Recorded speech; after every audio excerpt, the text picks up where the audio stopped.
Okey, selamat datang. Dalam kupasan kali ni, kita nak teroka satu model kepimpinan yang boleh kata agak berbeza sikit. Ia berakar umbi daripada prinsip amanah, tanggungjawab dan kejayaan yang lebih holistik. Jom kita tengok apa sebenarnya makna jadi seorang pemimpin dari lensa ini. Cuba kita fikirkan soalan ni sekejap.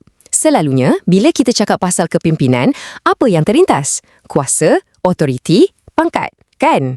Tapi macam mana kalau asas kepimpinan tu sebenarnya bukan pasal semua tu? Macam mana kalau ia sebenarnya tentang amanah?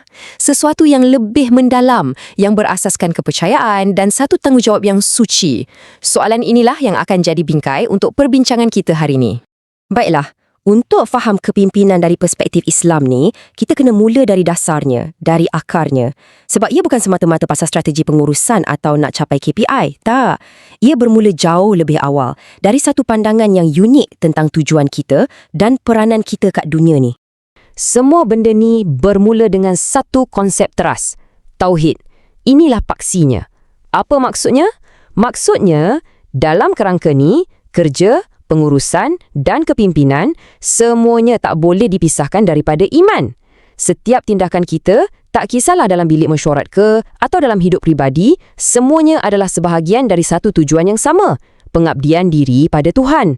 Jadi, ini membawa satu implikasi yang besar. Bagi seorang pemimpin, setiap keputusan bisnes pada dasarnya adalah satu keputusan moral. Dan dari konsep tauhid tadilah lahirnya peranan kita sebagai khalifah atau wakil Tuhan. Dan ini satu anjakan pemikiran yang sangat besar. Ia bermaksud kita ni bukan pemilik, tapi kita ni pemegang amanah. Seorang pemimpin tu dilihat sebagai wakil yang bertanggungjawab untuk uruskan sumber dan hal ehwal manusia dengan adil. Jadi kepimpinan dalam konteks ni adalah satu bentuk stewardship, bukan ownership. Cuba anda bayangkan, macam mana agaknya cara anda memimpin akan berubah kalau anda lihat tim dan sumber anda tu bukan hak milik, tapi satu pinjaman yang perlu dijaga sebaik-baiknya. Dan di sinilah konsep amanah masuk. Kalau khilafah tu adalah peranannya, amanah pula adalah tanggungjawab yang datang dengan peranan tu. Setiap kuasa, setiap sumber, malah setiap ahli pasukan di bawah jagaan seorang pemimpin, semuanya adalah satu amanah yang sangat-sangat berat. Ia bukan satu hak tau, tapi satu beban kepercayaan yang kelak akan dipersoalkan. Okey, jadi kita dah faham asas falsafahnya kan? Tauhid, khilafah, amanah. Sekarang, jom kita tengok lebih dalam lagi apa yang membentuk kompas dalaman seorang pemimpin tu. Sebab kepimpinan Islam ni memang sangat-sangat tekankan pembinaan karakter dari dalam diri. Ayat Al-Quran ni daripada kisah anak perempuan Nabi Shu'aib, dia bagi kita dua ciri utama yang perlu ada pada seseorang pemimpin. Kuat dan amanah. Al-Quwah wal-Amanah. Bunyi macam simple kan? Tapi makna di sebaliknya tu sangat mendalam. Jom kita bedah sikit. Okey, kita tengok dulu Al-Quwah atau kekuatan. Bila sebut kuat, jangan fikir pasal fizikal je. Tak, ia satu kekuatan yang holistik. Maksudnya, seorang pemimpin tu perlukan kekuatan rohani untuk pegang pada prinsip, dia perlukan kekuatan emosi untuk handle tekanan, dan dia perlukan kekuatan mental akal untuk buat keputusan yang bijak. Ialah, skop kerja pemimpin kan luas, jadi kekuatannya pun kenalah menyeluruh. Daripada dua tiang utama tadi, kuat dan amanah, maka lahirlah ciri-ciri teras ni. Pertama, takwa. Ini macam kompas moral dalaman dia. Kedua, adil. Ini untuk pastikan tak ada pilih kasih, tak ada diskriminasi. Ketiga, amanah. Ini yang membina kepercayaan orang. Dan keempat, mas'uliyah atau rasa tanggungjawab. Ini yang buat seorang pemimpin tu sentiasa sedar yang dia bertanggungjawab atas setiap orang bawah jagaannya. Baiklah, kita dah cover asas dan ciri-cirinya. Sekarang, part yang paling penting. Macam mana nak guna semua ni dalam situasi sebenar? Terutamanya bila berdepan dengan satu cabaran yang memang tak boleh lari punya, konflik di tempat kerja.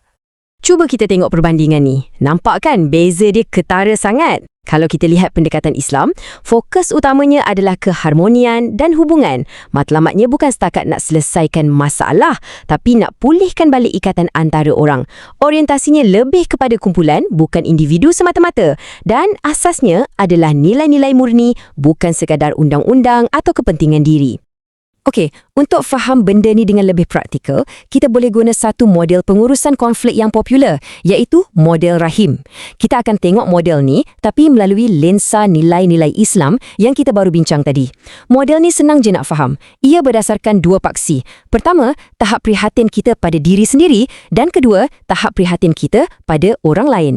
Jadi, yang mana satu paling selari dengan nilai Islam? Jawapannya, integrasi. Kenapa? Sebab ia betul-betul cerminkan konsep perpaduan dan syura atau perbincangan. Matlamat dia bukan nak cari siapa menang, siapa kalah. Langsung bukan. Sebaliknya, ia nak cari jalan penyelesaian terbaik secara bersama-sama, di mana idea yang bagus tak dikorbankan. Dan yang paling best, hubungan sesama manusia bukan setakat terjaga, tapi boleh jadi lagi kuat lepas konflik tu selesai.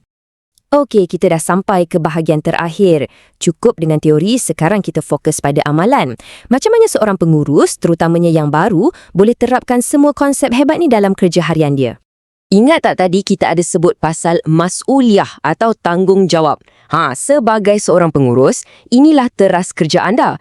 Tanggungjawab anda bukan setakat pada tugasan, tapi pada kebajikan dan pembangunan orang-orang bawah anda. Maksudnya, anda kena sentiasa cari keseimbangan antara nak capai target syarikat dan pada masa yang sama, nak pastikan tim anda tu membesar dan terjaga kebajikan mereka. Seterusnya, satu lagi sifat dalaman yang penting, qanaah atau rasa cukup. Ini macam satu kuasa dalaman yang hebat. Bila seorang pemimpin tu rasa cukup, dia akan terlindung daripada godaan nak kejar kepentingan pribadi secara tak beretika. Sifat ni bantu dia untuk kekal humble dan fokus untuk berlaku adil pada semua orang. Yalah, bila tak diganggu dengan rasa dengki atau tamak, barunya fikiran tu jelas untuk buat keputusan yang terbaik untuk pasukan, bukan untuk diri sendiri. Okey, jom kita tengok satu senario. Bayangkan ada dua orang dalam tim anda, dua-dua bagus. Tapi mereka bergaduh pasal hala tuju satu projek penting. Seorang nak ke kiri, seorang nak ke kanan. Suasana dah mula tegang. Jadi anda sebagai pengurus, apa anda nak buat? Inilah masanya untuk praktikkan apa yang kita bincang tadi. Pertama, anda jadi adil. Dengar dua-dua pihak dengan hormat tanpa menyebelahi sesiapa. Lepas tu, anda guna gaya integrasi, alihkan fokus mereka daripada siapa betul kepada apa matlamat kita bersama. Anda ingatkan mereka pasal amanah, tanggungjawab yang mereka kongsi untuk siapkan projek ni. Dan akhirnya, matlamat anda adalah untuk capai perpaduan dengan cari satu solusi yang gabungkan idea terbaik dari kedua-dua belah pihak, bukan cari pemenang. Jadi, ini beberapa tabiat harian yang mudah untuk anda amalkan sebagai pemimpin. Pertama, amalkan ubudiyah. Anggap kerja harian tu sebagai ibadah, so kita akan buat yang terbaik atau itkan. Kedua, tegakkan keadilan. Sentiasa layan semua orang dengan saksama. Ketiga, amalkan syura. Ajak tim berbincang dalam buat keputusan. Keempat, jadi seorang yang mudah didekati dan penyayang. Dan akhir sekali, yang paling penting, tunaikan janji. Inilah asas untuk bina kepercayaan yang kukuh. Dan semua yang kita bincangkan ni bukan sekadar teori yang indah-indah tau. Ada bukti. Satu kajian mendapati bila konflik diuruskan dengan bijak guna pendekatan integrasi tu, ia bukan saja selesaikan masalah, tapi ia terbukti dapat tingkatkan inovasi dan produktiviti staf. Nampak tak? Bila hubungan terjaga, hasil kerja pun jadi lebih baik. Menarik kan?